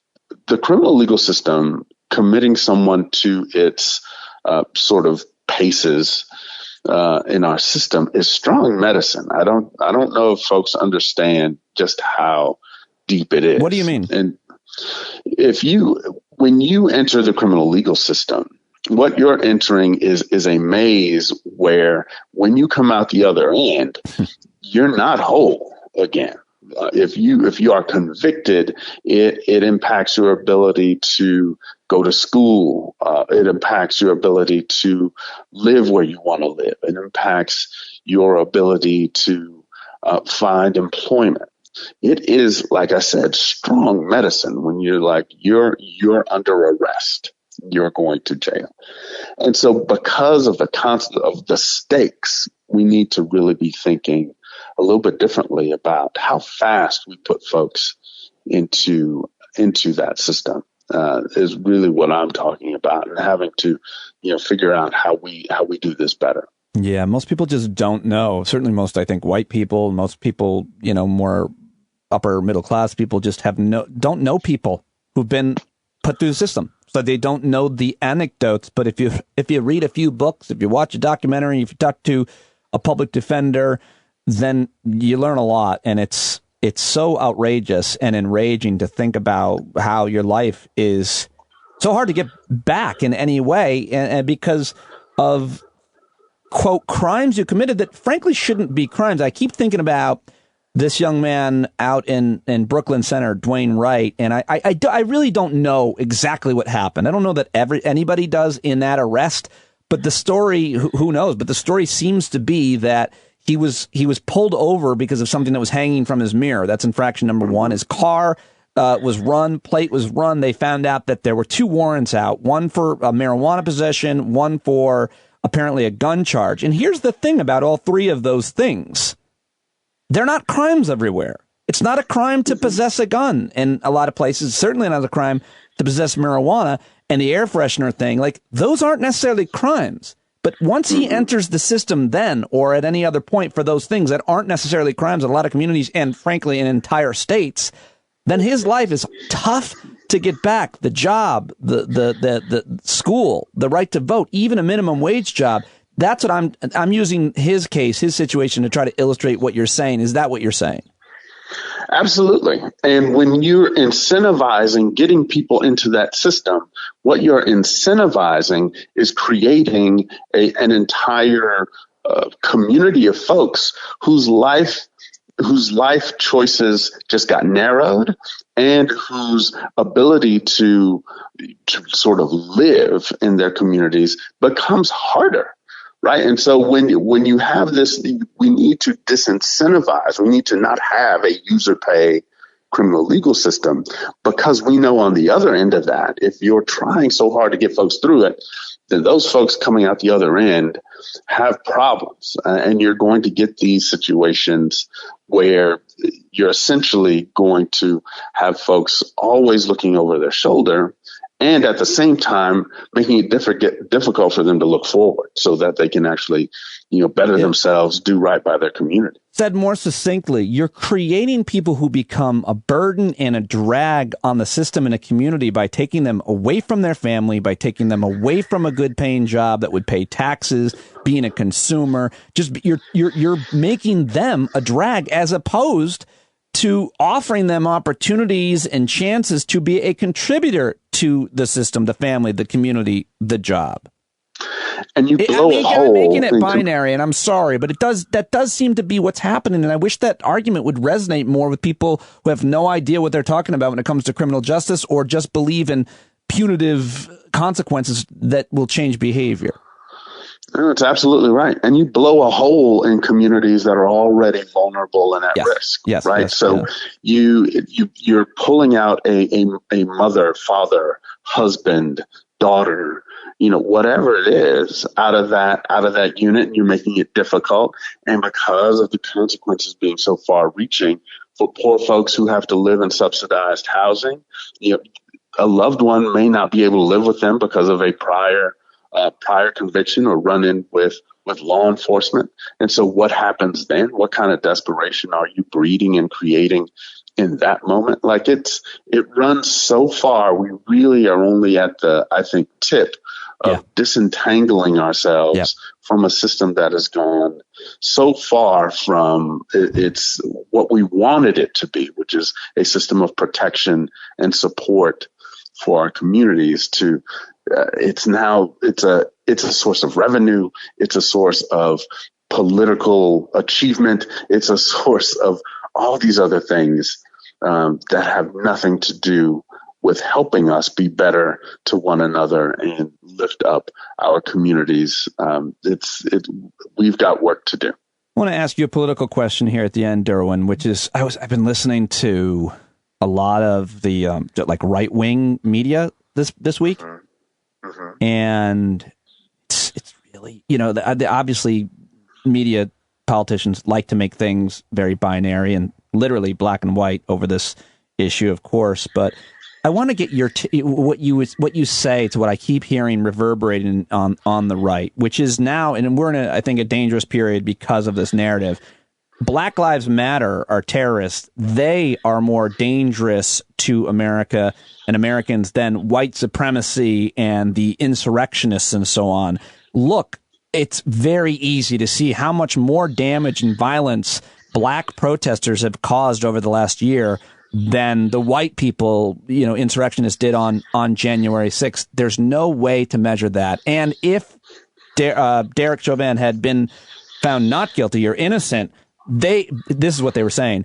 If these people don't get their way, they riot. And that's the part where I just wanted to fight everybody when I heard that, because it's clearly not what is happening at all. This is a system wide issue and has been for the history of this country. But that's what we hear saying. It's a binary. Black Lives Matter are the terrorists. If they don't get what they want in a trial, they go nuts. They burn everything down, including their own neighborhoods. They are the danger, not white supremacy and the insurrectionists and the Trump movement, etc. How do you handle that argument, that narrative, that binary? Well, the trouble with that is you have to ignore a lot of facts. Like, you just simply have to ignore a lot of stuff, right? Yeah. To come to that conclusion, you have to dismiss a whole lot of facts and a whole lot of action. So the way I handle it is to simply not respond too much, but to say that it is empirically false that it is Black Lives Matter, which is a fairly new movement, has caused more damage and harm than insurrectionists. So that, for example, when there is violence in the streets, when there is damage to property, Black Lives Matter leaders have been very quick to try and mediate those problems and very quick to denounce that as a means of expressing sort of dissent, right? Black Lives Matter organize, protest, march, disrupt. That's true, but they don't harm. As opposed to the insurrectionists, which were immediately lionized by our president, right?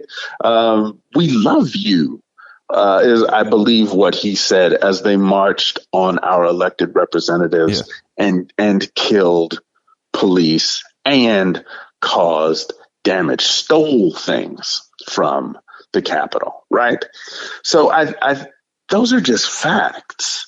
And so to me, I think factually you're wrong. But here's the rub. And here's where I think young people are enraged as well, is that why response to violence with expressing real sort of aggravation and emotion ought to be okay, because what happened wasn't okay.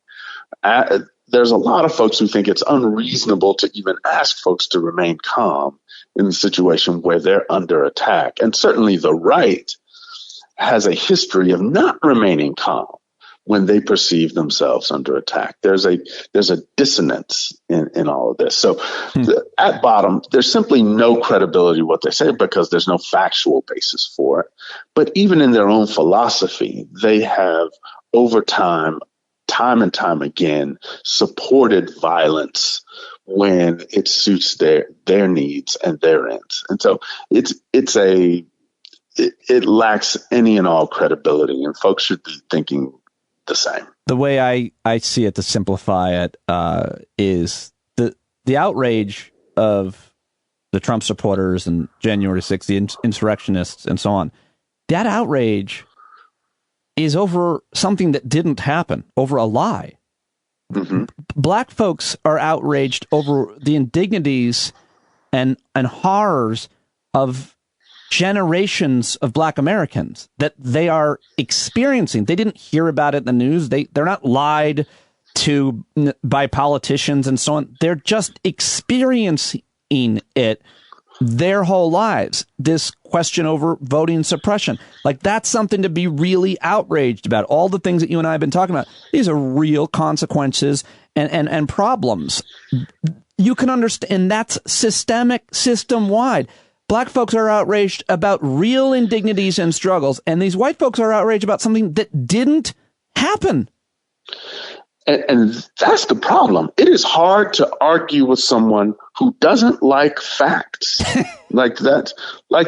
mean, I've tried having these conversations with folks, and I'm like, you know what? I'm done, because I can't have a conversation where it's very clear to me that the sky is blue, right, and you simply don't want to talk about the sky being blue. You don't believe it. But it's right there. There's a dead man on the street with a knee on his neck. That's right there. The votes, the fake votes that put Biden in office, they're not there. Like, I can't put it any more starkly than that. And so I'm at a point now where if you're being intellectually dishonest, you can miss me with that. I don't have time. My mama told me a long time ago, never argue with a fool, because people looking may not be able to tell the difference. Well, you hate getting great ratings then. Never argue with a fool would kill all media. That's what they live for. Did you see what was it? Geraldo and that guy, the biggest conservative guy I think out there right now, Don Bongino, replaced Rush Limbaugh. They were on Hannity screaming at each other, Derwyn. I am positive, I have no facts, but that they talked about it ahead of time, and after, and said, let's do it again tomorrow night. Like, that's all phony. It's not real indignities, and yet it dominates and influences so much of the conversation. But and that's the dishonesty, man, because there's a lot of those folks, and you and I know this, they know better. Well, yes, I think a lot of them do know better, but I still think that if I were to have sympathy for, say, the insurrection, it's like anybody who, if you believe that your vote was not counted, that is outrageous. And the President of the United States did tell them that. But again, the difference between those folks and black folks is they heard it. They heard that this happened. Black folks live it, watch it. Their relatives or themselves are experiencing it. It's not something you heard about. Maybe this happened. Maybe it didn't. No, you actually live it. So that the rage on one side is so justified and understandable.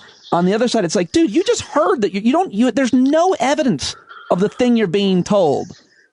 What are you so upset about? No, it is the difference between, you like I said, to be upset about that. Wouldn't it be nice to not have to be upset about a thing? You don't have to be. It didn't happen. It didn't happen. It's the difference between facts and lived experiences. Yes, that's what I was trying to say. Thank you. And rumor and nonsense, right? There are 24 people who can tell you about the time I was pepper sprayed twice, right? That happened. Like, I was in the sprinkler in the front lawn of the police department trying to get the spray out of my face and eyes. That's a true story. All right. And the best man at my wedding drove me around trying to get it off my face. Right. So this is. Wait, he drove you around? Well, that made it sound like he was like, if we drive fast and you stick your head out the window, the wind. Like, oh my God, that's exactly what happened. That's exactly what happened. Like, I'm not that's kidding. The solution for pepper spray. Get the wind. Oh my God, it hurt so bad. That's exactly what happened. I had my head out the window, and then we were going to make a complaint at the police station, and the sprinklers came on, and I'm like, here, let me out. And I stuck my face in the sprinkler as we got to the police station. Like, I'm not like that happened. That happened. I wish, I pray he hears this, because he's probably laughing really hard right now. But that literally happened. Nobody had to tell me. Right. This wasn't some fake, some phony rumor. I also feel like the lived experience. Like, you don't have to have any empathy really to look at someone and say that lived experience that would really suck. But I feel like I'll wrap it up here. I'm just talking about politics. I do want to get your perspective on this. The indignities of people on the right, like the things that they're outraged by, abortion. And if I believe that, life began, I get it, but guns, that you can't have whatever you want. Your taxes are too high. Like, those are, I understand people being mad or outraged about a lot of different things, but the black community and the indignities and the lack of opportunity and the punishment, it's so much different that it makes me sometimes wonder how black folks don't go around just constantly angry and punching white people. Like, I sometimes walk through life wanting to walk up to people, black people, and be like, hey, I'm so sorry, but, I'm one of the good ones. Like, I almost want to be almost defensive and feel bad. I mean, I think that's wildly inappropriate, and black folks aren't looking for that. But there is this posture of, you must be so upset a lot of the time dealing with so many indignities. And then I look at the right-wing grievances, and I'm like, what are you so upset about? Really? That's what you're angry about? Really? That you can't have 1 million guns? That's your real motivating, inspiring indignity? It's so different. So different.